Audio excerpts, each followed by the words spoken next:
Today, I'm going to have two people to talk to who live a life beyond happiness. I'm going to be talking to Lindsay Shukas and Kristen Merrick. Hi, guys. Hi. We're coming from the beach. Yeah, oh my gosh, it sounds amazing. I can see behind your window a little bit. Oh, by the way, those are real clouds. They are not staged. It looks beautiful. It doesn't look staged at all. How are you? I want to take a minute to introduce you guys. I just said a little bit about how I'm doing this series about satisfaction and people who are, live by example of how to live beyond happiness. And you guys are a perfect example about that. But I want to just introduce you to everybody. Lindsay is a 7-time Emmy award-winning television producer with a career spanning 20 years. And Kristen is a financial advisor and money expert at O'Keefe Financial Partners, her family-run firm. She's a frequent contributor to the Today Show and CNBC. Together, they're the co-founders of Women Work Effin' Hard, WWFH. WWFH is a community that unites and empowers women, connecting women to one another to amplify their voices, businesses, and products in a heart-forward way. Thank you guys so much for joining me today. Oh, we're so thrilled to be here. We're happy to be here. Yay. I was wondering if you guys could tell me a little bit what you think about, given that you empower women, what do you feel like the pressure is on mothers to keep all of the members of their families happy all of the time instead of focusing on their family satisfaction? And what do you think the impact is on mothers to have that societal expectation on them? Wow, you just started out like right at it. You're like, what's your favorite color, Kristen? Sorry. Oh, no, not that. How can we save the world, Kristen? Well, you guys are perfect to answer these questions. You guys know everything. So I think, like, I live this and I see this, right? We're both moms and we both have, a lot of understanding of, like, or I guess societal expectations of what it means to be a good mom. I think that it's really interesting to see it in varying degrees in terms of how I think women allow themselves their own time and their own lives when they're still having children. So, like, I am just one of the human beings out there who believe that, like, I matter too. And so I try to make sure that I take care of myself, and I go on the trips, and I go out to dinner, and I get babysitters, and I leave my husband with the kids. And I am a big believer in that, like, my life matters just as much as theirs. Many people don't think that, right? There's, like, a lot of, like, whether you're doing it intentionally because you really believe that your kids' lives matter more than yours, or because you're just like to be a little bit of a martyr. Or you've been taught that. Or you've been taught that. I mean, one of the things I was talking about with someone this morning is that I think it's a shame that this conversation that we're having right now, I don't think you get to have when you're, like, a new mom. You have it when you're, like, down the road a little bit longer. And so, like, I wish it was happening when women were in their 20s before they became moms. It hit me way too late to be like, oh, wait a second, there's a balance. Like, I can care about myself and I can care for my child, and they both are beautiful. And that, like, Kristen always says we have very different ideas on martyrdom for moms. Kristen has no patience for it, and I'm like, I understand. I have a lot of compassion, But the thing is, like, this conversation needs to happen. I hope there are women on this who haven't had a child and want to, and like, I think it's giving ourselves permission. Like, we don't have to be martyrs. We've been, society has taught us that, and it's not our fault. It's not our fault. We've been taught this, but we don't have to be this way. And I think the more we talk about, the more we normalize these conversations, the better we become. Yeah. Also, too, you look at studies. There's these crazy studies that show, like, how much time we spend with our kids versus, like, how much time our mothers spent with our kids. And then, like, get me started on what my grandmother, how much, like, smoke a cigarette and, like, check to see if everyone was alive, like, once a day, maybe a roll for dinner. And, like, that's, now I'm, like, obsessing over how many carrot sticks we eat at dinner. I mean, you haven't taught your child Mandarin and pureed all of their vegetables? I mean, I love what you guys are saying, because so much of what you're saying is that it's important as a mom to be satisfied in your own life, not to over focus on people pleasing, to make sure that you are taking care of yourself. And I think I mean, that's really on brand with what I want people to focus on. And I think you're right that if people could focus as early moms or before they have kids on the fact that the more satisfied you are in your own life, the better mom you're going to be, and the better modeling you're going to do for your daughter or your son about how to be a more satisfied person in life, as opposed to over focusing on like, are you happy today? Was today a happy day? Right. Because Right. people don't have, every day isn't going to be a happy day. No, nor should it be. Right. Nor Exactly. Right. We should have skills for it not to be a happy day. I was wondering if you could each tell me a little bit about how you would describe a day or time that's happy, that you would see as happy, versus a time that you feel you're satisfied. So maybe you could explain a little bit to everybody how you see the difference between those things. We've been talking about it all day. Like we have the pleasure of being together on vacation, and we've really discussed it all day. We've been like, is this satisfaction or is this happy? Yay! I love that. Really like to hear from you, because we wanting to really get into it and really nail it, and so we'd love to hear, like, what can you describe satisfaction versus happiness? Because the one thing I could think of is like we said, like a diet. We can imagine, like, or if you're trying to be healthy, like, the happy thing would be to, like, just have the chicken wing, but the satisfying thing would be to, like, really stick to your thing and, like, stick to your guns, and that satisfaction. So can you give us some example, or tell us more about it, so we can we've gone through it all. We've the six know it all, but we'd love to hear it. I love that. Okay. So happiness is a fleeting emotion, right? It's an endorphin rush. It's how you feel when you get a compliment. It's instigated or dependent on the outside world. It's not in your control. It's how you feel when you see a beach, when you usually at the beach right now. So when you see the beach right when you get there, it's that feeling that you get. Or for me, if I see a bed of sunflowers, or if you get a surprise text from somebody that you weren't expecting to get a text from. It's that feeling of glee or joyfulness is how I would describe happiness. And it very much is controlled by the outside world. Whereas satisfaction is a feeling of contentment or peace, and it's much more controlled by you. It doesn't have anything to do with the outside world. You set a goal, and then you can execute that goal, and you feel comfortable in yourself executing that goal. So it has something more to do with how you feel at the end of a really productive day, or how you feel when you emptied your email inbox and you're like, wow, look, the email inbox where you clean out your whole garage, so something that you feel like, oh, wow, like this is great. This is all done. That doesn't necessarily make you feel happy, but it gives you a sense of feeling empowered or confident, self-respect. All of those feelings come with a feeling of satisfaction. Happiness doesn't come with those feelings of self-respect, self-confidence, empowerment. Happiness doesn't come with that. Happiness is a fleeting endorphin rush. It's just that people are chasing that feeling that is fleeting all the time, and you can't have that all the time. Yeah. Well, we know. Let me go ahead, you and your mother. So my mother and I are both cleaners. We like to clean. My mother's worse than I am. Like, just God bless her, man. She just loves cleaning, and I really love power washing. So my joke, like I think I have found pure satisfaction. Like, just yes. That is more satisfactory. Like, nothing in the world than like doing my deck in like April, all the mold and all the gross stuff from all the winter off, from pure satisfaction point of view. So the way you describe it is really interesting. It's also how I feel at night when I'm like in bed and I'm reading a book, right? 100%. That's exactly right. You're just sitting there, peaceful, content, Book, yeah. Exactly.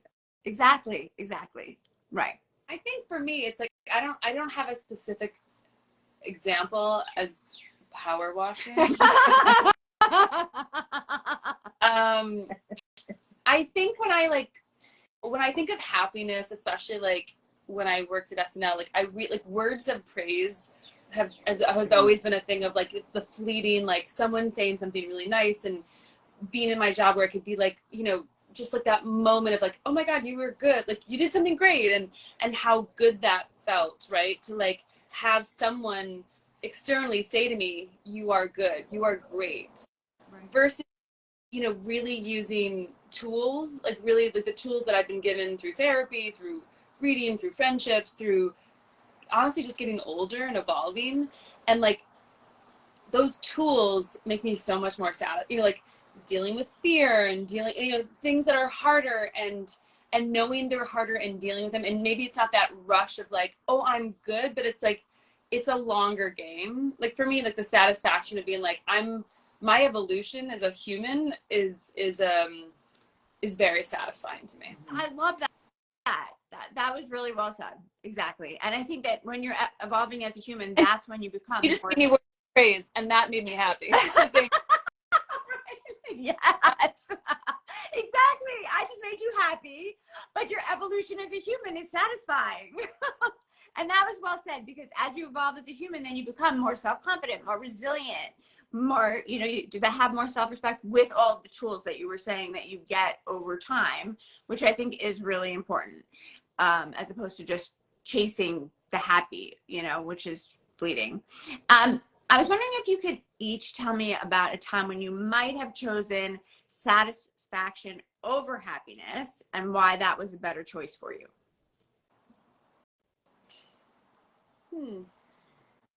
Let's see. Okay. I know you'd always choose power washing over anything, so. I don't know that I have a great answer for this. I feel like existentially, like there are choices that I've made in my life which are like more mature and responsible, that like led to more satisfaction than like the fleeting moment of happiness. But like one of my examples is always like this is a joke, like it's kind of a joke. It's like skipping the party so I can go to bed and read a book. Like, sure, the party is gonna be great. I love that.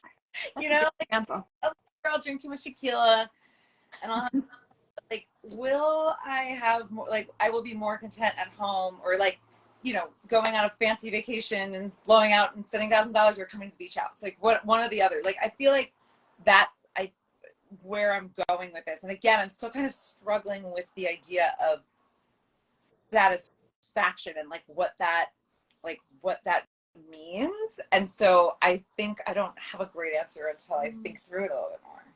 What do you think? Yeah, I also have a terrible answer. So here I go. What I would say is that I have always been a people pleaser. That's like definitely a chapter in your book, chapter in my life. It'll be a chapter in her. You know. Just stay You'll tuned. get quoted. And so I think it's that moment of like, recently I've become very aware of like making sure I protect time with the people I love. And like, so for instance, like Wednesday nights are a night that I can protect to be with my fiance, and I can be like, that's my night. And so old me would have been like, when someone asks you to do something, you make sure you do it, because it's like, oh well, you're pleasing and you're like, you know, making friends or connections, or, and now the satisfaction of being like, I'm doing something that's really meant for me and really good for my life and the longevity of my relationship. And so again, not a great answer, but it's so satisfying learning from mistakes, and also and not giving into to one of your 6 things of people pleasing, right? But I was going to say, but I think that answer is prudent, because you're saying that you're not, like, you might be, somebody might ask you, right, to go out, and then you might get like that opportunity for something, you know, dopamine push of like, I'll go out, I'll party or meet somebody, and that might give you that momentary happiness, but you're foregoing that because you know that for your overall sense of satisfaction, security, safety, this time that you're setting aside for, you know, you and your fiance is more important overall for the well-being of your relationship. And that is what's going to bring you overall more satisfaction than if you just go out with your, this extra networking event or this extra party or whatever, even though you might feel happy in that moment. Yeah. This satisfaction you get from the extra time I think that's exactly what I'm talking about. I have a lot of like young clients who still are cool and go on trips, and they all go to these bachelorette parties and they're all like insane. Like it's like Cabo, and I'm like, all right, just skip the bachelorette. Like skip like our mom. Skip the broke. You're already broke. You can't afford the bachelorette.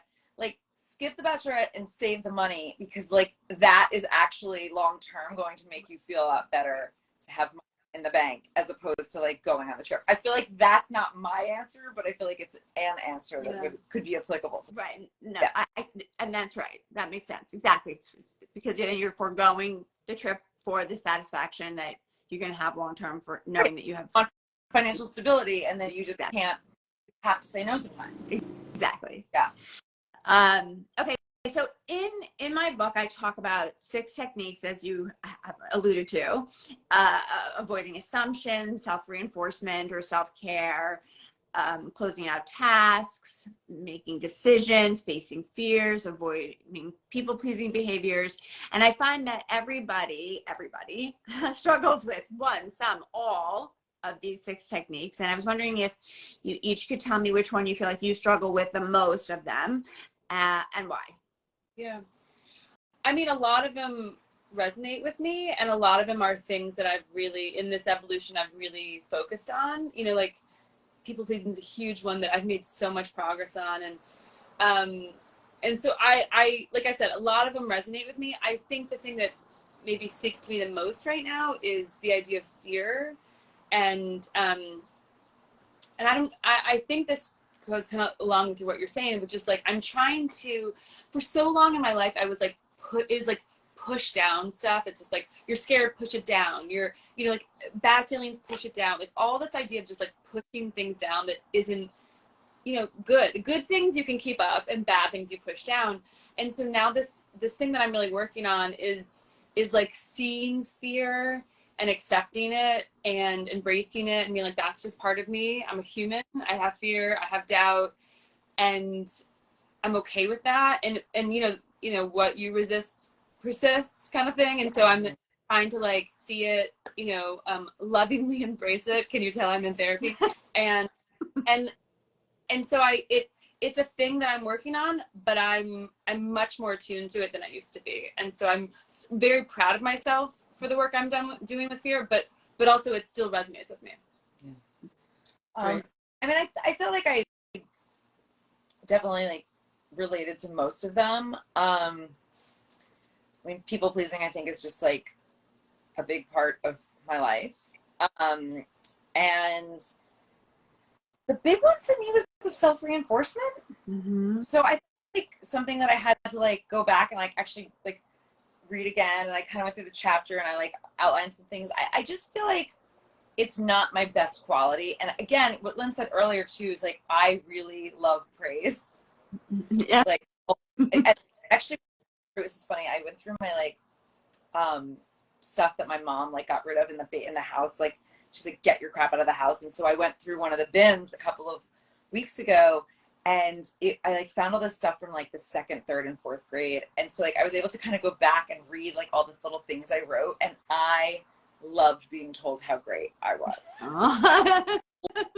Loved it. I was like, right. I just think about the two of you. This is how our friendship's based on. I'm like, you're amazing. No, you're amazing.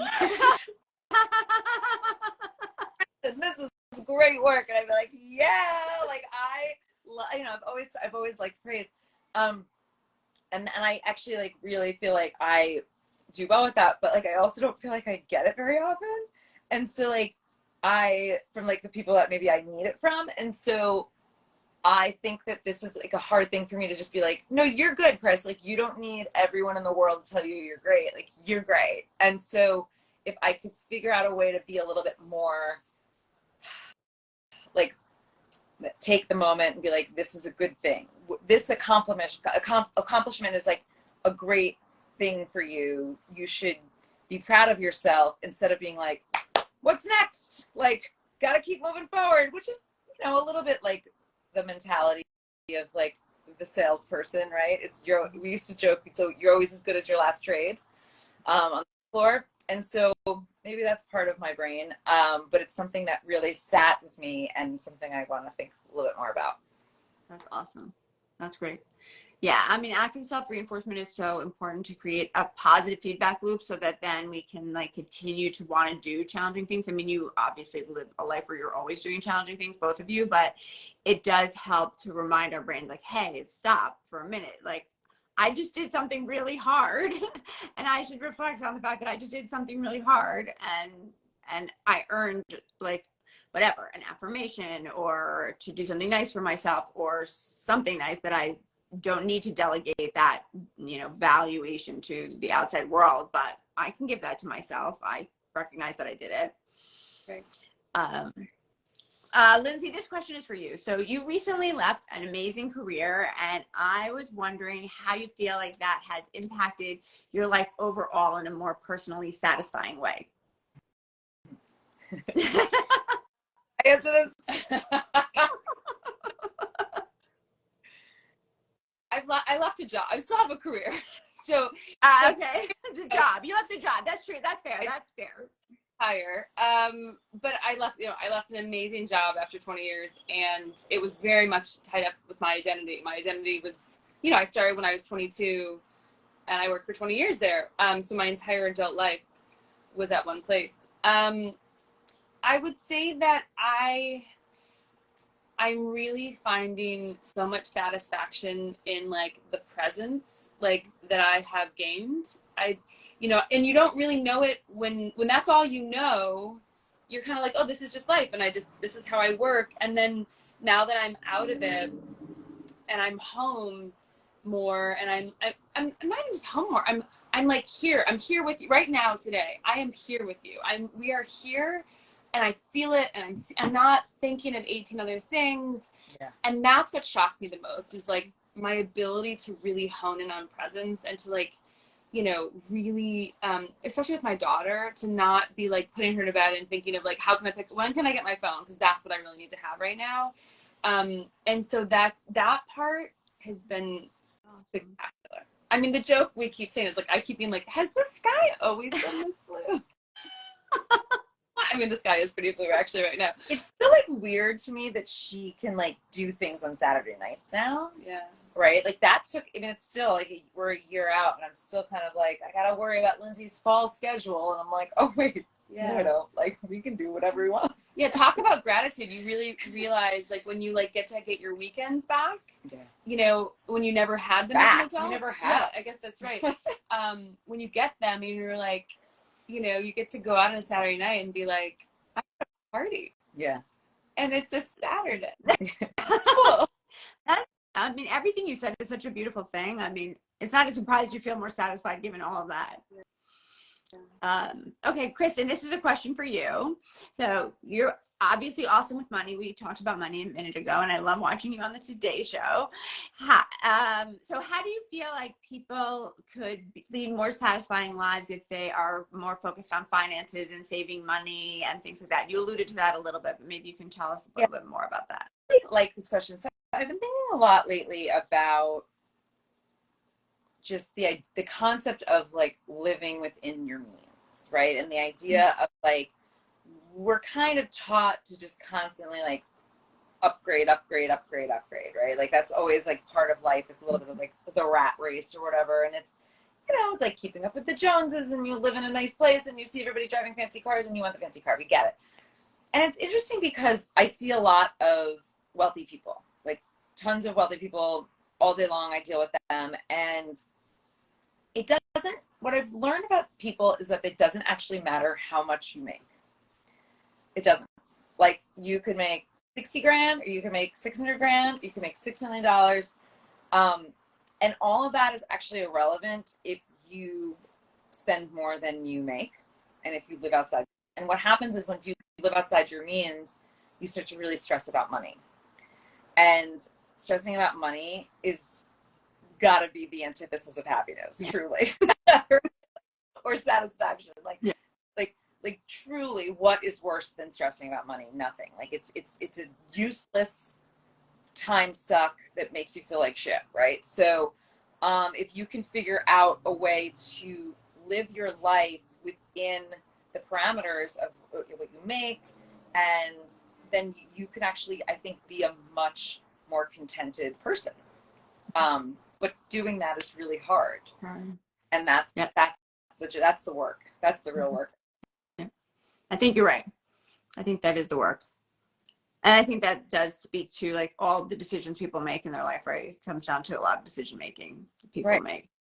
Bachelorette party. Yeah. Kind of right. It's like you don't need to do all the things. You need to make these choices and thoughtful decisions about the things that you do, and do them within your means, and that provides you with a lot of comfort and security, right? Security is comfort, is contentment. Right. And also, I guess the more authentically you know yourself, then the better the decisions that you can make about what really is important to you, as opposed to what's going to be important to other people that are attending the bachelorette party, right? You know, this is what's really important to me. And then I can say within my means, because these are the things that are important to me, as opposed to what's going to be important to other people, and they're going to be impressed with what happens at this bachelorette party that has nothing to do with, you know? Yeah, perception of you, like letting go of that attachment we have to like what people think of you and what the world thinks of you, or what you, or even going through your assumptions thing of what you assume people think of you.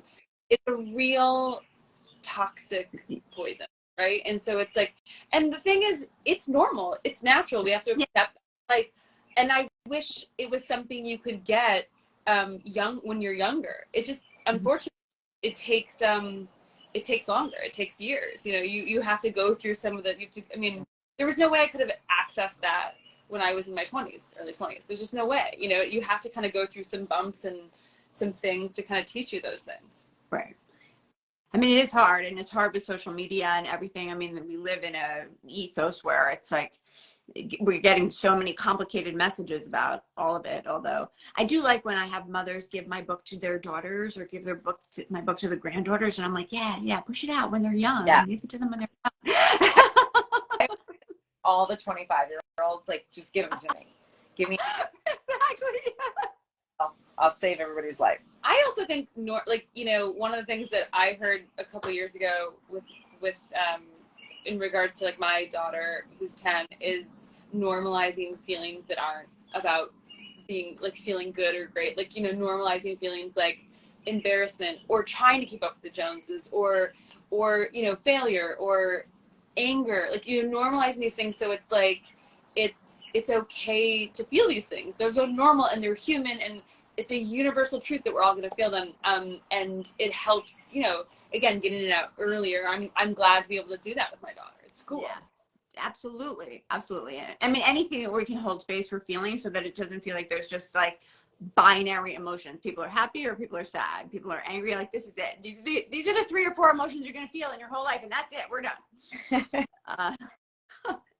Okay, this question is for both of you. How do you feel like your personal satisfaction has allowed both of you to be so confident and resilient in your life? So I feel like the way I think about myself and the way that I view myself is like, I don't really think all that much about other people in terms of like how they perceive me. So I just kind of act where I want to act. And as a result of that, I feel like I'm just a little bit more like able to kind of like go through the world and be kind and be open and be happy to help people, because it's not like the world is not framed like a competition to me in my brain. And so I'm like pretty happy to just always help people and do what I can to, whether that's connect people or help them get a job. I mean, nothing makes me happier than getting somebody a job, truly, like nothing. And so I think that's something that I've grown into for sure. But I think I've always been somebody who's like to like just help and assist but that's kind of my response to that is that, like, I feel like I, throughout my life, have been able to just be pretty confident in my own self that I can help others and be open to embracing other people. That's awesome. Yeah, for me, I think it's a cycle that's completely connected. It's like my satisfaction of, affects my confidence and my resilience, and then like in my ability to get through tough times helps my increase in resilience helps my satisfaction, because I realize I can get through hard times, and I am tough, and also like it's going to be okay, and so then it keeps going, right? And then I'm proud of myself, and then that makes my satisfaction go up more, because I'm finding joy in things that are more real and letting go of attachments of people's perceptions, and then that makes me more confident, and then it kind of is like and I hope it will never stop. I just hope that like the cycle keeps going, because I really like it. It feels good, and I like to share that with people, because I think that evolution is really awesome, and I think it can happen for everybody, but it's hard to sometimes get on the wheel, get on the wheel of going satisfaction to confidence to back around again. Right. I think that's true.